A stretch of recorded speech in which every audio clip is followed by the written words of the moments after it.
Hello ಕನ್ನಡಿಗ ಶರಣು ಶರಣಾರ್ಥಿ ಪ್ರೀತಿಯ ಸ್ನೇಹಿತರೆ, ಇವತ್ತಿನ ನಮ್ಮ ಒಂದು ಜಾಬ್ ಸರ್ಚ್ ಏನು ವಿಶೇಷ ಮಾಹಿತಿಯಪ್ಪ ಅಂದರೆ KMF ಸಿಮ್ಲಾ ವೇಕೆನ್ಸಿ ನೋಟಿಫಿಕೇಶನ್ ಬಗ್ಗೆ ಮಾಹಿತಿ ತಗೊಂಡು ಬಂದಿದ್ದೀನಿ. ಹಾಗಾದರೆ ಈ ಒಂದು ಹುದ್ದೆನ ಪಡೆದುಕೊಳ್ಳಬೇಕಾದ್ರೆ ಯಾವೆಲ್ಲ ಒಂದು ಕ್ವಾಲಿಫಿಕೇಶನ್ ಆಗಿರಬೇಕಾಗುತ್ತೆ, ಯಾವ ವಯೋಮಿತಿ ಒಳಗಡೆ ಇರ್ತಕ್ಕಂಥ ಅಭ್ಯರ್ಥಿಗಳು ಈ ಒಂದು ಹುದ್ದೆಗೆ ಅರ್ಜಿಗಳನ್ನು ಸಲ್ಲಿಸಬಹುದಾಗಿದೆ, ಅದೇ ರೀತಿ ಆಯ್ಕೆಯಾಗಿರ್ತಕ್ಕಂಥ ಅಭ್ಯರ್ಥಿಗಳಿಗೆ ಪ್ರತಿ ತಿಂಗಳು ಸಿಗ್ತಕ್ಕಂಥ ವೇತನ ಎಷ್ಟು, ಕುಲಂಕುಷವಾಗಿ ನೋಟಿಫಿಕೇಶನ್ ವಿವರವನ್ನು ನಾನು ನಿಮಗೆ ಈ ವಿಡಿಯೋದಲ್ಲಿ ತಿಳಿಸ್ಕೊಡ್ತೀನಿ. ಅದಕ್ಕಿಂತ ಮುಂಚಿತವಾಗಿ ನಮ್ಮ ಯೂಟ್ಯೂಬ್ ಚಾನಲ್ಗೆ ಮೊದಲ ಬಾರಿ ಭೇಟಿ ನೀಡಿದರೆ ಸಬ್ಸ್ಕ್ರೈಬ್ ಜೊತೆಗೆ ಬೆಲ್ ಐಕನ್ ಕ್ಲಿಕ್ ಮಾಡೋದನ್ನ ಮರಿಬೇಡಿ. ಯಾಕಪ್ಪ ಅಂದರೆ ಪ್ರತಿನಿತ್ಯ ನಾವು ಕೇಂದ್ರ ಸರ್ಕಾರ ಮತ್ತು ರಾಜ್ಯ ಸರ್ಕಾರದ ಹೊಸ ಉದ್ಯೋಗ ಮಾಹಿತಿ ಕೊಡಲಿಂದ ತಪ್ಪದೆ ನೋಟಿಫಿಕೇಶನ್ ಬರಲಿದೆ ಸ್ನೇಹಿತರೆ. ಬಹುಮುಖ್ಯವಾಗಿರ್ತಕ್ಕಂಥ ಒಂದು ನೋಟಿಫಿಕೇಶನ್ ವಿವರ ನೋಡ್ತಾ ಹೋಗೋಣ ಬನ್ನಿ. ಮೊದಲನೇದಾಗಿ ತಾವುಗಳು ಗಮನಿಸಬಹುದಾಗಿದೆ, ಯಾವ ಒಂದು ಇಲಾಖೆಯಪ್ಪ ಅರ್ಜಿ ಸೂಚನೆ ಹೊರಡಿಸಲಾಗಿದೆಪ್ಪ ಅಂತಂದ್ರೆ ಶಿವಮೊಗ್ಗ, ದಾವಣಗೆರೆ ಮತ್ತು ಚಿತ್ರದುರ್ಗ ಇರ್ತಕ್ಕಂಥದ್ದು KMF ಮತ್ತು ಸಿಮ್ಲಾ ಇರ್ತಕ್ಕಂಥ ಒಂದು ಇಲಾಖೆ ಅಂತ. ಅಂದ್ರೆ KMF ಇಂದ ಇಲಾಖೆಯಿಂದ ಅಧಿಸೂಚನೆ ಹೊರಡಿಸಲಾಗಿದೆ. ಎಷ್ಟು ಹುದ್ದೆ ಕರೆದಿದ್ದಾರೆ? 194 ಹುದ್ದೆಗಳು ಕರೆದಿದ್ದಾರೆ. ಎಷ್ಟಿರ್ತಕ್ಕಂಥದ್ದು? 194 ಹುದ್ದೆಗಳು ಕರೆದಿದ್ದಾರೆ. ಆಯ್ಕೆ ಏನು, ಈ ಒಂದು ಹುದ್ದೆಗೆ ಆಯ್ಕೆಯಾದ ಅಭ್ಯರ್ಥಿಗಳು ಎಲ್ಲಿ ಒಂದು ಕೆಲಸವನ್ನು ನಿರ್ವಹಿಸಬೇಕಪ್ಪ ಅಂದ್ರೆ ಶಿವಮೊಗ್ಗ, ದಾವಣಗೆರೆ, ಚಿತ್ರದುರ್ಗದಲ್ಲಿ ಈ ಮೂರು ಒಂದು ಜಿಲ್ಲೆಗಳಲ್ಲಿ ಕೆಲಸವನ್ನ ನಿರ್ವಹಿಸಬೇಕಾಗುತ್ತೆ. ಅದೇ ರೀತಿ ಯಾವೆಲ್ಲ ಒಂದು ಹುದ್ದೆಗಳು ಕರೆದಿದ್ದಾರೆ? ಅಸಿಸ್ಟೆಂಟ್ ಮ್ಯಾನೇಜರ್ ಮತ್ತು ಜೂನಿಯರ್ ಮತ್ತು ಟೆಕ್ನಿಷಿಯನ್ ಹುದ್ದೆಗಳು, ಅಂದ್ರೆ ವಿವಿಧ ಹುದ್ದೆಗಳ ಅರ್ಜಿಗಳನ್ನು ಆಹ್ವಾನಿಸಲಿಲ್ಲ. ಅದರ ಬಗ್ಗೆ ಕೂಲಂಕುಷವಾಗಿ ಮುಂದೆ ಮಾಹಿತಿ ಕೊಡ್ತೇನೆ. ಅದೇ ರೀತಿ ಆಯ್ಕೆಯಾಗಿರ್ತಕ್ಕಂಥ ಅಭ್ಯರ್ಥಿಗಳಿಗೆ ಪ್ರತಿ ತಿಂಗಳು ಸಿಗ್ತಕ್ಕಂಥ ವೇತನ ಎಷ್ಟಪ್ಪ ಅಂದ್ರೆ 34,100 ರೂಪಾಯಿಂದ 1,55,200 ರೂಪಾಯಿವರೆಗೂ ಪ್ರತಿ ತಿಂಗಳು ಸಿಗ್ತಕ್ಕಂಥ ವೇತನ. ನೋಡಿ, 34,100 ರೂಪಾಯಿದಿಂದ 1,55,200 ರೂಪಾಯಿವರೆಗೂ ಪ್ರತಿ ತಿಂಗಳು ಸಿಗ್ತಕ್ಕಂಥ ವೇತನ. ಹಾಗಾದರೆ ಯಾವೆಲ್ಲ ಒಂದು ಕ್ವಾಲಿಫಿಕೇಶನ್ ಆಗಿರ್ತಕ್ಕಂಥ ಅಭ್ಯರ್ಥಿಗಳು ಯಾವ ಹುದ್ದೆಗೆ ಅರ್ಜಿ ಸಲ್ಲಿಸಬಹುದು, ಎಷ್ಟು ಹುದ್ದೆ ಕರೆದಿದ್ದಾರೆ ಮತ್ತು ಹುದ್ದೆಗೆ ಅನುಗುಣವಾಗಿ ಇರ್ತಕ್ಕಂಥ ವೇತನ ಎಷ್ಟು ಅಂತ ನಾವು ಕುಲಂಕುಷವಾಗಿ ಮಾಹಿತಿ ನೋಡ್ತಾ ಹೋಗೋಣ ಬನ್ನಿ.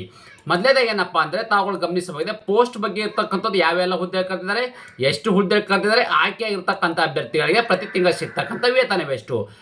ಹಾಗಾದರೆ ಅಸಿಸ್ಟೆಂಟ್ ಮ್ಯಾನೇಜರ್ ಇರ್ತಕ್ಕಂಥ 17 ಹುದ್ದೆಗಳು, ಅಸಿಸ್ಟೆಂಟ್ ಮ್ಯಾನೇಜರ್ ಅಡ್ಮಿನಿಸ್ಟ್ರೇಟಿವ್ ಇರ್ತಕ್ಕಂಥ 1 ಹುದ್ದೆಗಳು ಮತ್ತು ಅಸಿಸ್ಟೆಂಟ್ ಮ್ಯಾನೇಜರ್ F&F ಇರ್ತಕ್ಕಂಥ 3 ಹುದ್ದೆಗಳು. ಏನು 3 ಹುದ್ದೆಗಳಿದಾವೆ. ಈ 3 ಹುದ್ದೆಗೆ ಸಂಬಂಧಪಟ್ಟ ಅಭ್ಯರ್ಥಿಗಳಿಗೆ 83,700ರಿಂದ 1,55,200 ರೂಪಾಯಿವರೆಗೂ ವೇತನ ದೊರೆಯಲಿದೆ.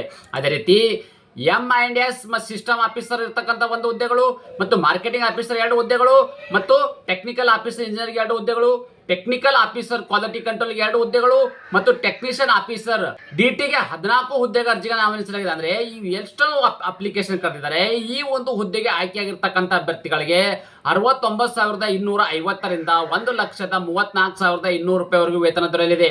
ಅದೇ ರೀತಿ ಇದು ಗ್ರೇಸ್ಮೆನ್ ಗ್ರೇಡ್ ಇರ್ತಕ್ಕಂಥವ್ರಿಗೆ ಮತ್ತು ಎಕ್ಸ್ಟೆನ್ಷನ್ ಆಫೀಸರ್, ನೋಡಿ ಇದಿರ್ತಕ್ಕಂಥ 4 ಹುದ್ದೆಗಳಿದ್ರೆ ಇದು ಎಕ್ಸ್ಟೆನ್ಷನ್ ಆಫೀಸರ್ ಗ್ರೇಡ್ ಇರ್ತಕ್ಕಂಥ 17 ಹುದ್ದೆಗಳು. ಈ 2 ಹುದ್ದೆಗೆ ಸಂಬಂಧಪಟ್ಟ ಅಭ್ಯರ್ಥಿಗಳಿಗೆ 54,175ರಿಂದ 99,400 ರೂಪಾಯಿವರೆಗೂ ವೇತನ ದೊರೆಯಲಿದೆ. ಅದೇ ರೀತಿ ಇನ್ನೊಂದೇನಪ್ಪ ಅಂದ್ರೆ ಅಡ್ಮಿನಿಸ್ಟ್ರೇಟಿವ್ ಗ್ರೇಡ್ ಇರ್ತಕ್ಕಂಥದ್ದು 17 ಹುದ್ದೆಗಳು, ಅಕೌಂಟ್ ಅಸಿಸ್ಟೆಂಟ್ ಗ್ರೇಡ್ ಇರ್ತಕ್ಕಂಥ 12 ಹುದ್ದೆಗಳು ಮತ್ತು ಮಾರ್ಕೆಟಿಂಗ್ ಅಸಿಸ್ಟೆಂಟ್ ಇರ್ತಕ್ಕಂಥ 10 ಹುದ್ದೆಗಳು ಮತ್ತು ಕೆಮಿಸ್ಟಿಕ್ ಗ್ರೇಡ್ ಇರ್ತಕ್ಕಂಥ 28 ಹುದ್ದೆಗಳು, ಜೂನಿಯರ್ ಆಪರೇಟರ್ಗೆ ಇರ್ತಕ್ಕಂಥವರಿಗೆ 13 ಹುದ್ದೆಗಳು ಮತ್ತು ಸ್ಟೋನೋಗ್ರಾಫರ್ ಗ್ರೇಡ್ ಇರ್ತಕ್ಕಂಥ 1 ಹುದ್ದೆಗಳು. ಈ ಎಷ್ಟೊಂದು ಹುದ್ದೆಗಳಿಗೆ ಸೇರಿ 44,425ರಿಂದ 83,700 ರೂಪಾಯಿವರೆಗೂ ವೇತನ ದೊರೆಯಲಿದೆ. ಅದೇ ರೀತಿ ಇಲ್ಲಿ ಇನ್ನೊಂದೇನಪ್ಪ ಅಂದ್ರೆ ಜೂನಿಯರ್ ಟೆಕ್ನಿಷಿಯನ್ಗೆ 50 ಹುದ್ದೆಗಳು. ಈ ಒಂದು ಆಯ್ಕೆಯಾಗಿರ್ತಕ್ಕಂಥ ಅಭ್ಯರ್ಥಿಗಳಿಗೆ 34,100 ರೂಪಾಯಿಂದ 67,600 ರೂಪಾಯಿವರೆಗೆ. ಅಂದ್ರೆ ಇವು ಎಲ್ಲವೂ ಏನಿದಾವೆ, ಯಾವೆಲ್ಲ ಹುದ್ದೆ ಕರೆದಿದ್ದಾರೆ, ಎಷ್ಟು ಪೋಸ್ಟ್ ಕಲ್ಪನೆ ಮಾಡಿದ್ದಾರೆ ಮತ್ತು ಆಯ್ಕೆಯಾಗಿರ್ತಕ್ಕಂಥ ಅಭ್ಯರ್ಥಿಗಳಿಗೆ ಪೋಸ್ಟಿಗೆ ಅನುಗುಣವಾಗಿರ್ತಕ್ಕಂಥ ವೇತನ ಬಗ್ಗೆ ಕುಲಂಕುಷವಾಗಿ ಮಾಹಿತಿ ನೀಡಿದ್ದಾರೆ. ಹಾಗಾದ್ರೆ ಈಗ ಇನ್ನೊಂದಿರ್ತಕ್ಕಂಥ ಮುಖ್ಯವಾಗಿ ಮಾಹಿತಿ ಏನಪ್ಪಾ ಅಂದ್ರೆ ಯಾವೆಲ್ಲ ಒಂದು ಕ್ವಾಲಿಫಿಕೇಶನ್ ಆಗಿರ್ತಕ್ಕಂಥ ಅಭ್ಯರ್ಥಿಗಳು ಯಾವ ಒಂದು ಹುದ್ದೆಗೆ ಅರ್ಜಿಗಳನ್ನು ಸಲ್ಲಿಸಬಹುದು ಅಂತ ನಾವು ಮಾಹಿತಿ ನೋಡೋಣ ಬನ್ನಿ.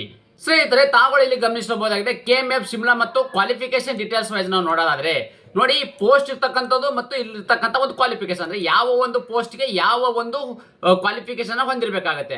ಅಸಿಸ್ಟೆಂಟ್ ಮ್ಯಾನೇಜರ್ ಇರ್ತಕ್ಕಂಥವ್ರು ಏನಿದೆ ಇಲ್ಲಿ BVS ಮತ್ತು AH ಆಗಿರ್ಬೇಕಾಗುತ್ತೆ.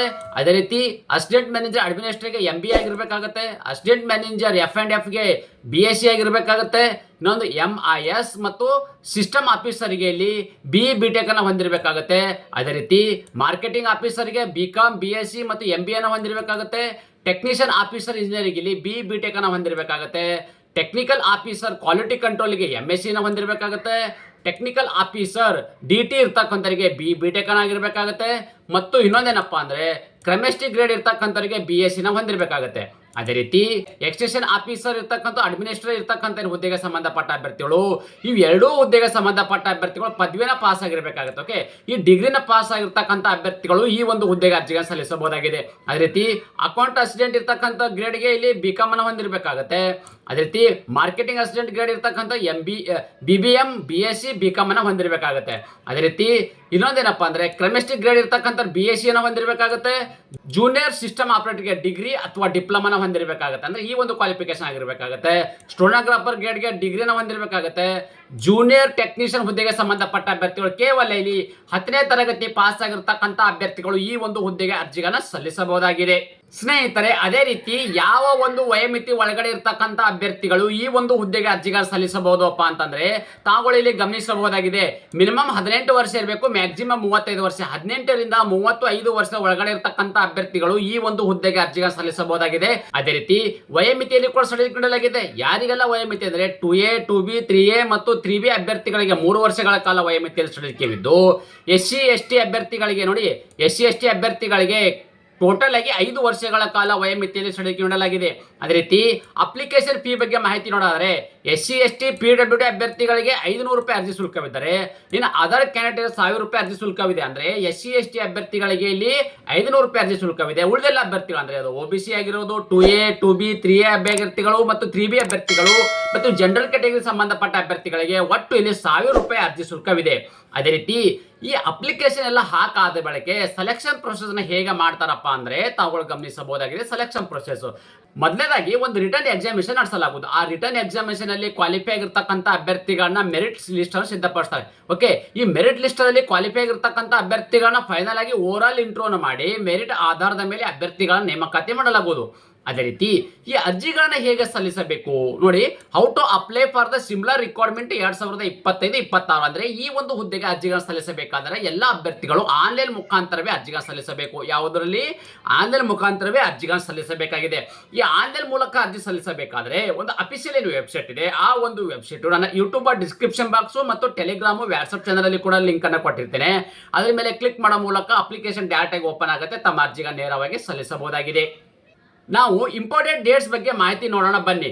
ಮೊದಲನೇದಾಗಿ ಏನಪ್ಪಾ ಅಂದ್ರೆ ಅರ್ಜಿ ಸಲ್ಲಿಕೆ ಪ್ರಾರಂಭ ದಿನಾಂಕ ಯಾಗಪ್ಪ ಅಂದ್ರೆ 6 ಫೆಬ್ರವರಿ 2026 ಆಡಿ ಪ್ರಾರಂಭವಾಗಿದ್ದು, ಅರ್ಜಿ ಸಲ್ಲಿಸಲು ಕೊನೆಯ ದಿನಾಂಕ ಯಾವಾಗಪ್ಪ ಅಂತಂದ್ರೆ ತಾವುಗಳು ಇನ್ನು ಕನ್ಫ್ಯೂಸ್ ಮಾಡ್ಕೋಬೇಡಿ. ಅರ್ಜಿ ಸಲ್ಲಿಸಲು ಕೊನೆಯ ದಿನಾಂಕ 14th ಡಿಸೆಂಬರ್ 2025 ನೋಡಿ. ಅರ್ಜಿ ಸಲ್ಲಿಸಲು ಕೊನೆಯ ದಿನಾಂಕ ಯಾವಾಗಿತ್ತು? 14th ಡಿಸೆಂಬರ್ 2025ಕ್ಕೆ ಅರ್ಜಿ ಸಲ್ಲಿಸಲು ಕೊನೆಯ ದಿನಾಂಕವಿತ್ತು.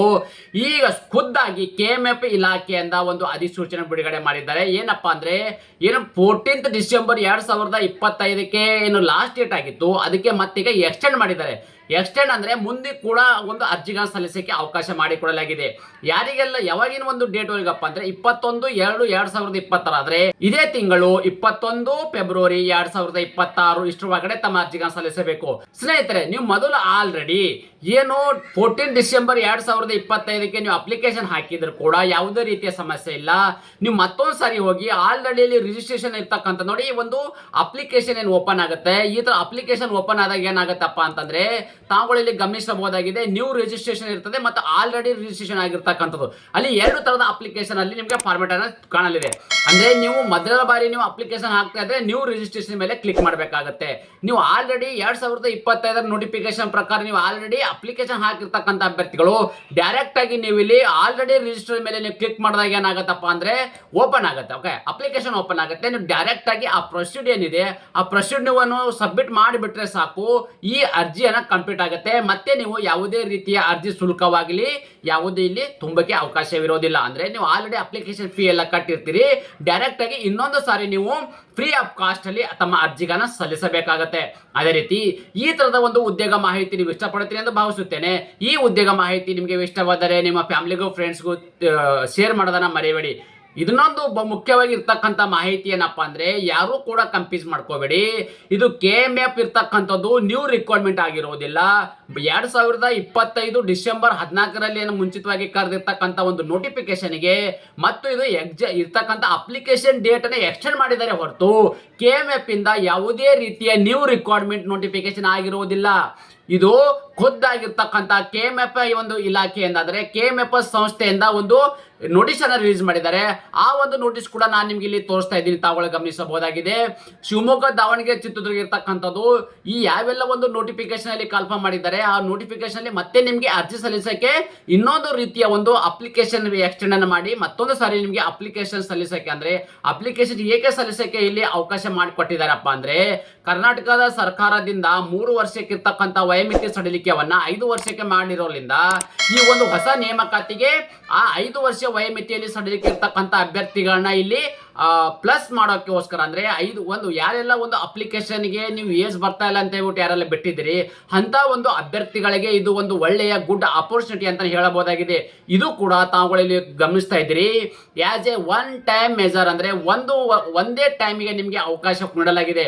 5 ವರ್ಷಗಳ ಕಾಲ ವಯೋಮಿತಿಯಲ್ಲಿ ಸಡಿಲಿಕೆ ಇರೋದ್ರಿಂದ ಮತ್ತೆ ಕರೆದಿರ್ತಕ್ಕಂಥ ಒಂದು ನೋಟಿಫಿಕೇಶನ್ಗೆ ಆ ಅಪ್ಲಿಕೇಶನ್ ಡೇಟ್ ಅನ್ನು ಎಕ್ಸ್ಟೆಂಡ್ ಮಾಡಿದ್ದಾರೆ ಹೊರತು ಯಾವುದೇ ರೀತಿಯ KMF ಇಂದ ನ್ಯೂ ರಿಕ್ವೈರ್ಮೆಂಟ್ ಆಗಿರೋದಿಲ್ಲ. ಈ ತರದ ಒಂದು ಉದ್ಯೋಗ ಮಾಹಿತಿಯಲ್ಲಿ ನಿಮಗೆ ಯಾವುದಾದರೂ ನಿಮಗೆ ಡೌಟ್ ಏನಾದರೂ ಇದ್ದಲ್ಲಿ ನಿಮಗೆ ಕಮೆಂಟ್ಸ್ ಮುಖಾಂತರ ನಮ್ಮನ್ನ ಸಂಪರ್ಕಿಸಿ. ಧನ್ಯವಾದ.